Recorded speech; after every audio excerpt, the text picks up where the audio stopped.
Menteri Koordinator Politik Hukum dan Keamanan Mahfud MD memastikan transaksi janggal 300 triliun rupiah di lingkungan Kementerian Keuangan bukan merupakan tindak korupsi, melainkan tindak pidana pencucian uang. Mahfud juga menyatakan bakal membongkar tindak pidana pencucian uang di lembaga negara lain selain Kementerian Keuangan.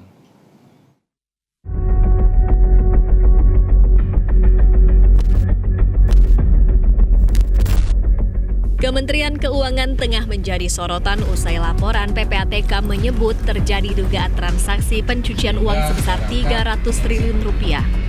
Hal ini diperkuat oleh pernyataan Menko Polhukam Mahfud MD yang menjelaskan transaksi janggal 300 triliun rupiah di lingkungan Kemenq bukan merupakan korupsi, melainkan tindak pidana pencucian uang.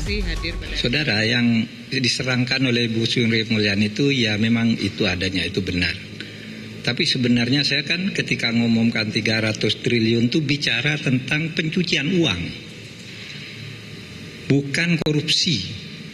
Coba dibuka lagi semua. Ada transaksi aneh yang melibatkan sekian ratus pegawai Kementerian Keuangan, ya, yang diduga sebagai pencucian uang, bukan korupsi. Menteri Keuangan Sri Mulyani mengungkap ada 1.129 laporan dari PPATK perihal tindak pidana pencucian uang (TPPU) di dalam lingkungan Kementerian Keuangan. Ada 964 pegawai Kemenq yang diidentifikasi PPATK dan sudah ditindaklanjuti. Dari 1.129 laporan, ini pajak ya dengan PPATK, yang proaktif kita terima berjumlah 507. Hasil analisa yang dilakukan PPATK bersama kami, kita sudah merecover 7,08 triliun rupiah yang merupakan penerimaan negara pajak dan penggunaan informasi mengenai pencucian uang untuk kemudian kita ambil sebagai hak negara. Dalam kesempatan yang sama, Mahfud juga menyatakan bakal membongkar proyek TPPU di lembaga negara selain Kementerian Keuangan. Menurutnya, apa yang terjadi di Kementerian Keuangan sangat mungkin terjadi di kementerian atau lembaga lain. Nah, yang saya katakan itu ingin menegakkan undang-undang tindak pidana pencucian uang.